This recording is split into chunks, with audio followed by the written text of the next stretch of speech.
여러분 안녕하세요.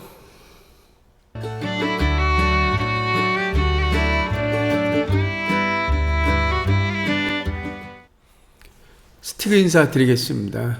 고등학교 교사가 알려주는 부동산 초보를 위한 강의 10번째. 예고에서는 제가 기부 체납과 환지라 그랬는데 이렇게 자료를 만들다 보니까 기부 체납 따로 그리고 환지 따로 이렇게 해드리겠습니다. 자, 기부 체납 많이 들었는데 제가 항상 얘기할 때 여기 기부 체납한 것입니다 이렇게 말씀드리는데 아마 이제 잘 모르실 것 같아서 다시 말씀을 좀 드리겠습니다. 복습은 오늘은 안 하겠습니다. 어쨌든 다음에는 환지 그리고 어메니티 이렇게 하겠습니다. 이 영상을 만들다 보니까 또 이게 복습하는 게 이게 여러분들 좀 힘들어 하실 것 같아서 넘어가겠습니다. 자, 기부 체납할 때 체납, 저도 가끔 이거로 써서 저도 모르게 관성적으로 이렇게 쓰는데 채했다 그럴 때 이게 채자가 막힐 채자예요. 그래서 세금 따위를 기한 내에 못 내는 게 세금 체납이죠. 체납.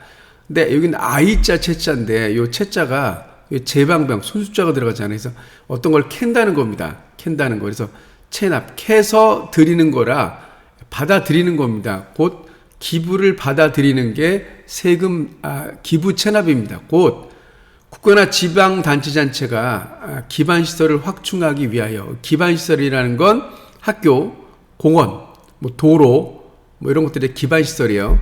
사업 시행자로부터 재산을 무상으로 받아들이는 일. 그래서 기부라는 게 무상이잖아요. 무상으로 기부, 체납, 받아들이는 일.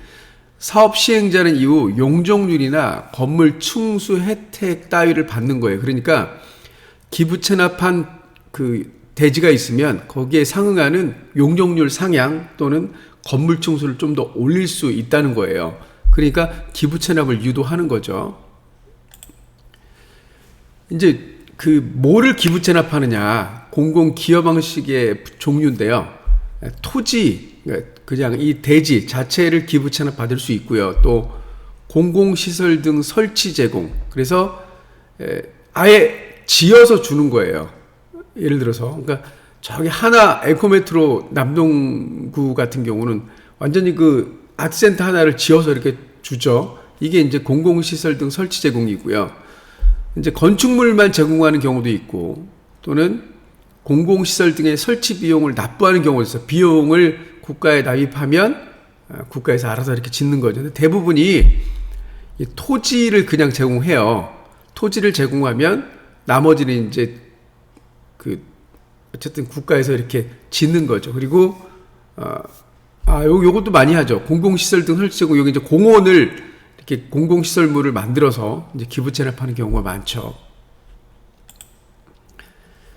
아까 이제 용적률을 상향해 준다 그랬잖아요. 층수를 좀 높여주거나 기부 체납하면. 그래서 여기 이제 상한 용적률이라는 개념이 나오는데 용적률 제가 첫 시간에 말씀드렸죠. 용적, 담을 수 있는 비율. 그래서 대지 면적에 따른 건물의 총 연면적, 1층, 2층, 3층, 4층 총 연면적. 그래서 요거를 용적률이라 그런다. 그래서 용적률이 높게는 1,500까지 갑니다. 1,500. 그러니까 자기 땅의 15배만큼 대지 면적, 연면적을 차지하는 게 상한 용적률이죠.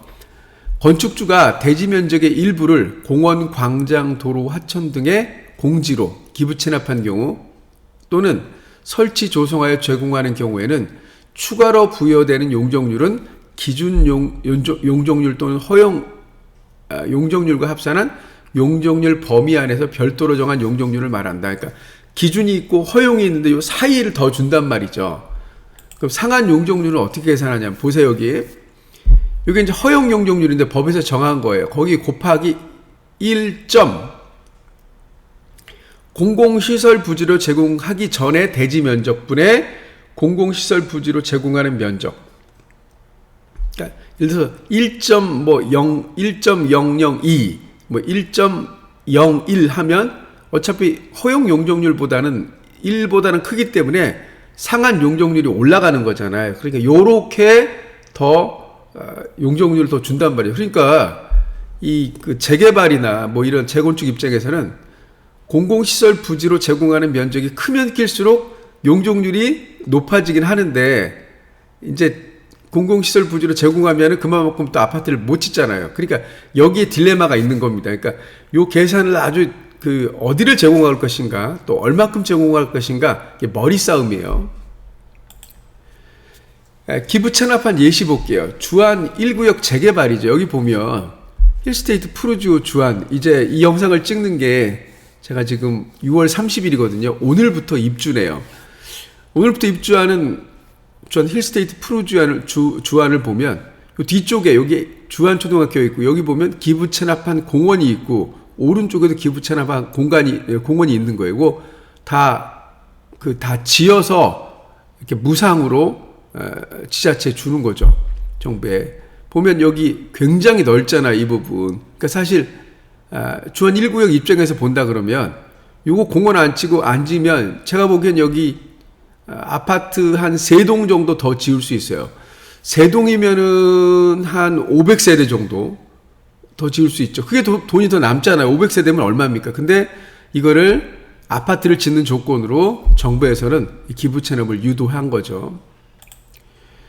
또 이제 요게 그 힐스테이트 학위인데, 도시개발 사업인데, 여기 보면 그 기부 체납한 공원이 여기 있어요.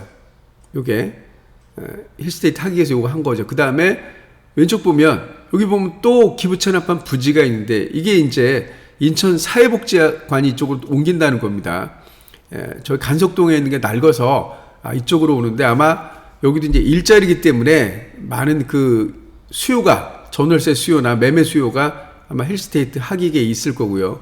그 다음에 요쪽에 여기가 이제 상가가 들어옵니다. 요건 제가 다른 영상으로 찾아뵙겠습니다. 그래서 기부 체납한 부지를 제공한 거고, 요거는 공공시설을 제공한 거고, 그 다음에 포레나 인천 미추홀, 여기 또 도시개발 사업이죠. 여기가 학교로 옮기는 바람에 그거를 지은 건데, 여기도 이제 여기가 공개공지고, 그 다음에 이쪽에 뒤쪽으로 기부 체납한 공원이 있습니다. 보시면 여기 왜 그러면 이쪽에 공원을 여기서 만들었냐, 이쪽에 만들지 생각을 해보세요.